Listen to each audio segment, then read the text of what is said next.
day's a day, a bad luck's always a coming my way.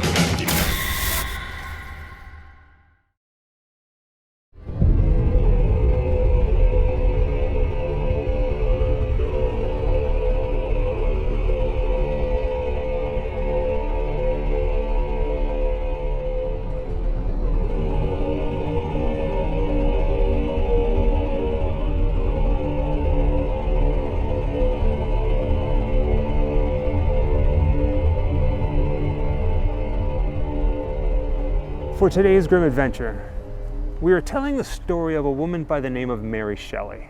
And if for some reason that name kind of rings a bell, but you're not too sure, what if I say Mary Shelley's Frankenstein?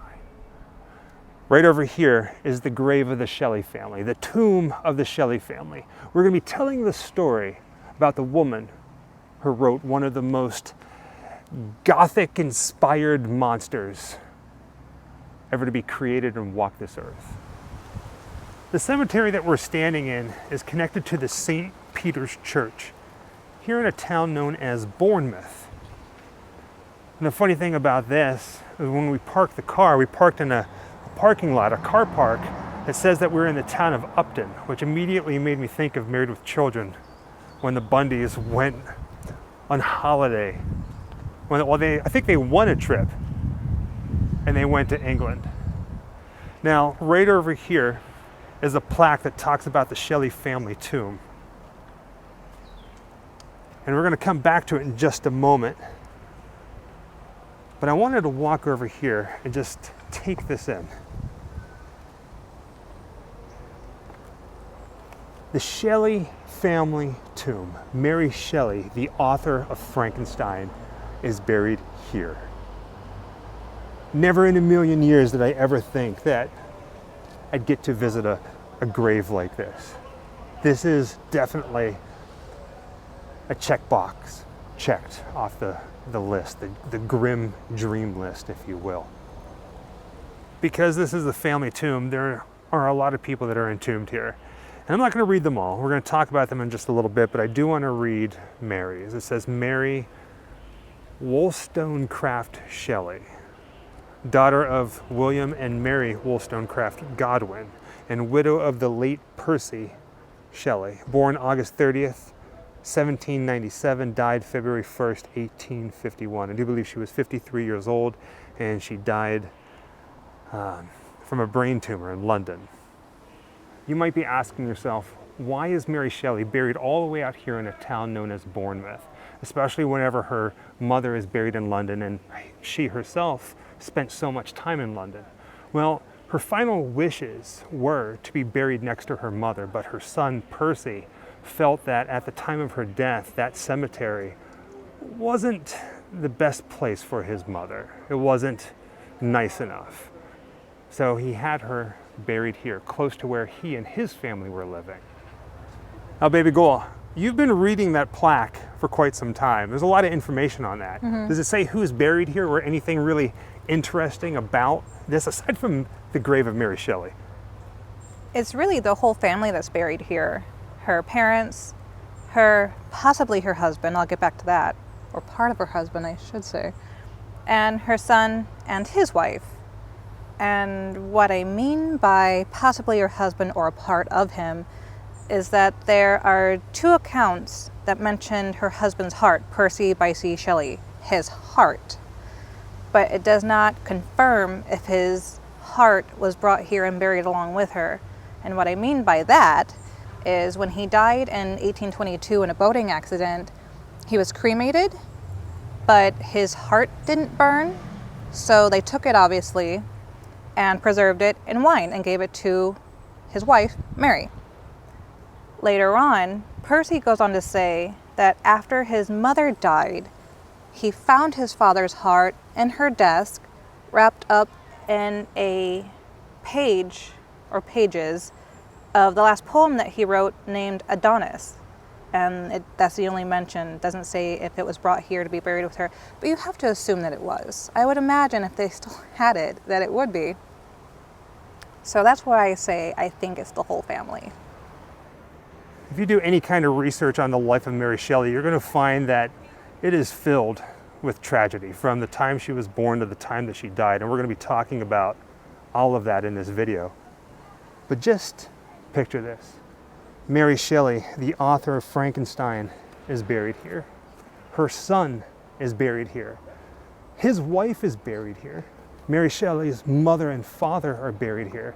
And interestingly enough, Mary Shelley's mother used to be buried in London. We're going to be talking about her grave a little bit. But the heart of her husband, Percy Shelley, is supposedly here as well. Before we leave, I do want to talk about something.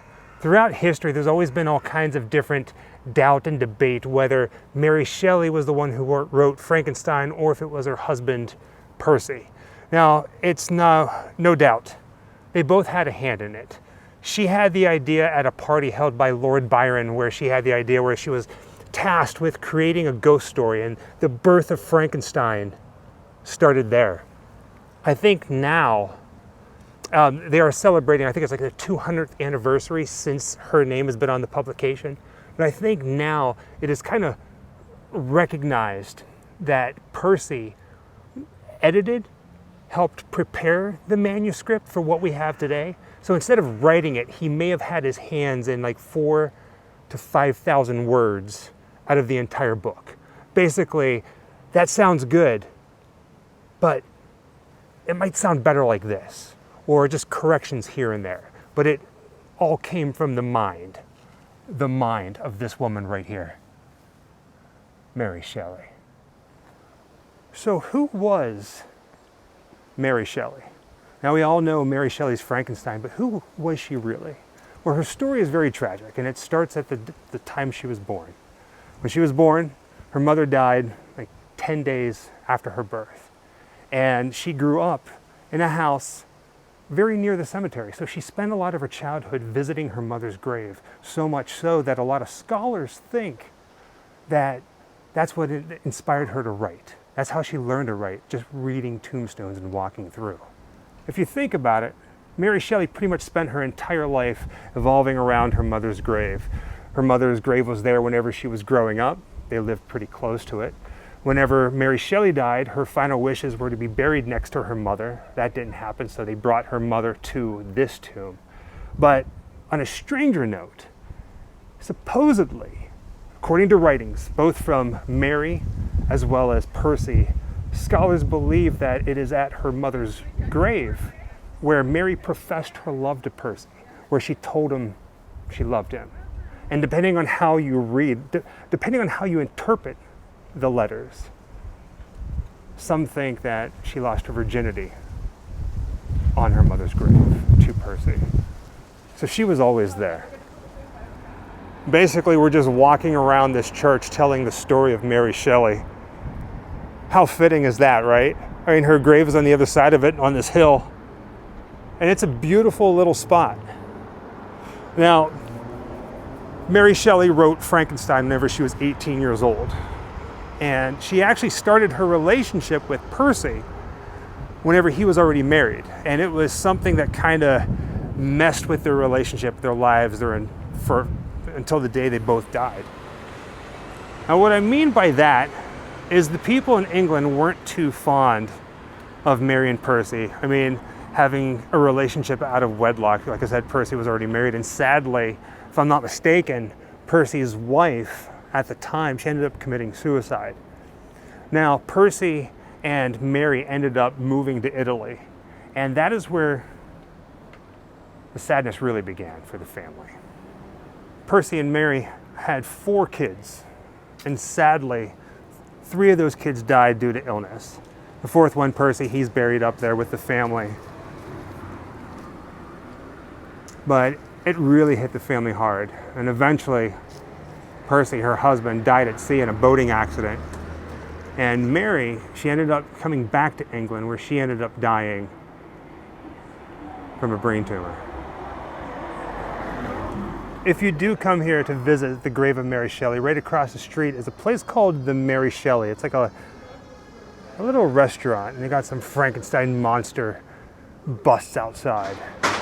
We're gonna go there for lunch. So straight ahead is the Mary Shelley. That's where we're going to go eat. And on the right-hand side is the church and the churchyard where Mary Shelley, her final resting place is. And before we go eat, we're going to go down here looking for the blue plaque, the historical blue plaque. I really love that England does this. The blue plaque here says, in this churchyard lie the mortal remains of Mary Shelley, the author of Frankenstein. Her father William, author of Political Justice. Her mother Mary, author of The Rights of Women. Her son Percy, Jane his wife, and the heart of Percy, her husband the poet. That's cool. The running joke with every Grimm Life Collective video is I always find something that I want in our house, and I think I found it from this video, and that's the sign to the Mary Shelley restaurant. That is beautiful, or grotesque, depending on how you look at it. Nah, it's beautiful. This place is massive. It pretty much spans the entire block.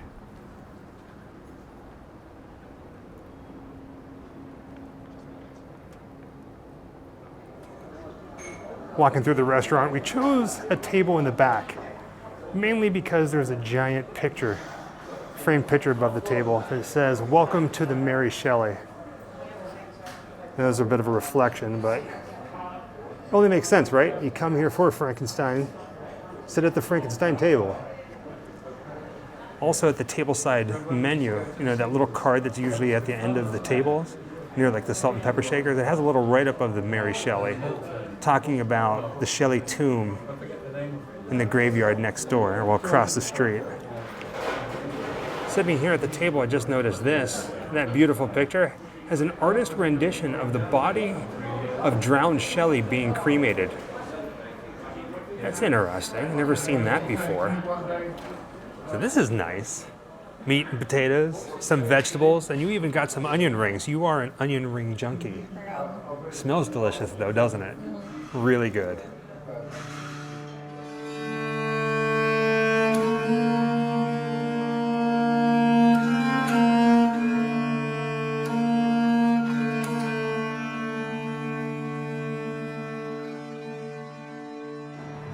So we have this thing. We really don't like showing us eating on camera. We've done it in the past. It's always been weird, so that's why we didn't show that.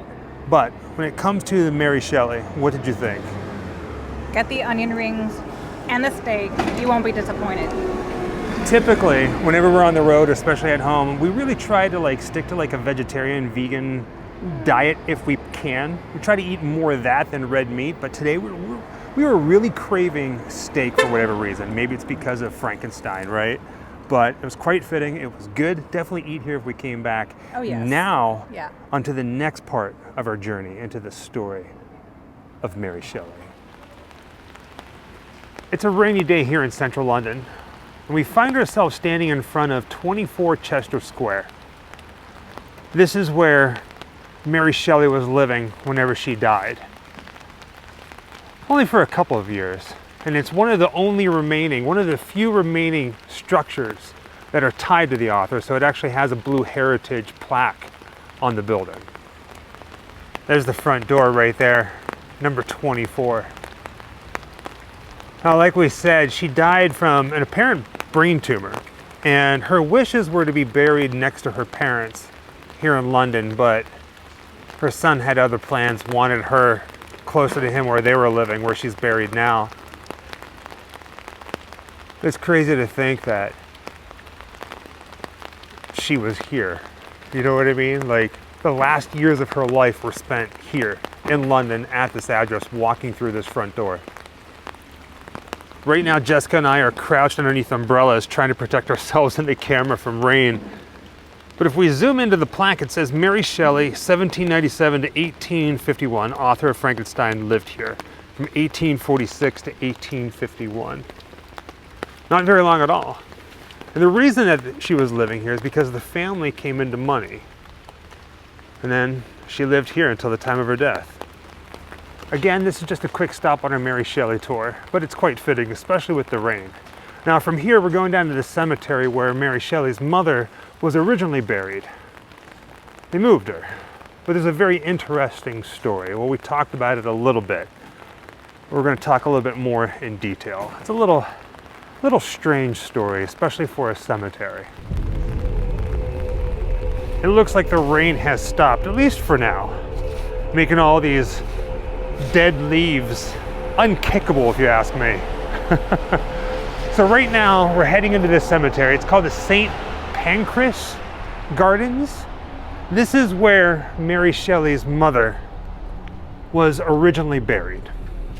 And I say originally because after Mary Shelley's death, remember, she wanted to be buried next to her mother, and her son was like, nah, we need something better. So they had Mary buried closer to where they were living.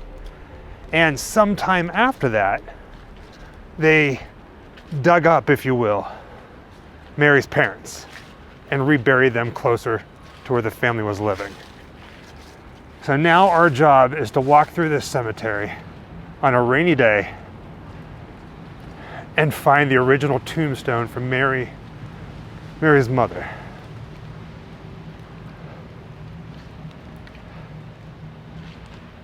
It's not very big, but it's beautiful. This is a perfect day for this.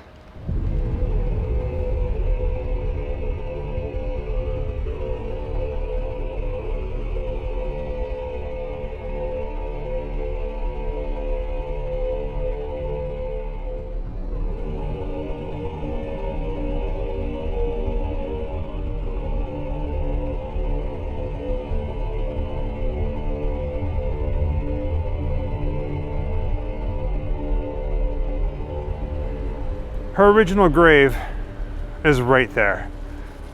We're going to show you what it says, but it is a little hard to read. It has been some time, but Mary Wollstonecraft Goodwin, buried right next to her husband, William Goodwin. They're no longer here, but this is the original spot. And what's crazy about this, if you look all the way across the cemetery, there are buildings. Some of them are old, some of them are new. Back whenever Mary Shelley was growing up, remember, her mom died not too long after she gave birth to Mary. So Mary, living close to the cemetery, would come down here to the cemetery and sit next to her mother. And some say that this is how she learned to read and write. She would come down here and trace her mother's name, Mary, because they shared the same name. Crazy, right? Now, I know that her parents are no longer here, but I feel like there should be a plaque or something, right? It's a little hard to read, but it says Mary Wollstonecraft Godwin. I think I said Goodwin. Stand corrected. Author of A Vindication of the Rights of Woman. Born 27th of April, 1759. Died the 10th of September, 1797. Now, I say that there should be a plaque here because she was a voice for women's rights, and it runs in the family. I mean, both her and her daughter were authors. There should be something here. And now for the fun story about this tombstone and Mary Shelley. Now, it's no secret that Mary Shelley came here. She grew up right around the corner. She would come here as a kid, spend time with her mother, learn to read and write. But the scholars also believe that it is right here that Mary and Percy announced their love for one another. Also, they go as far as saying that it is believed that Percy and Mary consummated their love right here at her mother's tombstone. So just imagine this. Just imagine, if you will. Mary Shelley, the author of Frankenstein, making love to Percy Shelley right here in this cemetery. It's kind of cool if you think about it. Well, there may not be a plaque here, but it looks like there's a QR code. It looks like the thing to do in cemeteries now. And what's really cool about this one, we already did it, spoiler alert, it takes you to a free ebook of her book, Vindication of the Rights of Woman. That's fun. And with that being said, thank you for joining us on another Grimm adventure. This time, tracking down some of the locations that have to deal with the life and death and history of Mary Shelley, the author of Frankenstein. Till next time, happy Halloween. Wherever I come, bad luck just comes my way. Wherever I go, hard luck is there. daddy's stay. Good luck never stays a day. Bad luck's always a coming my way.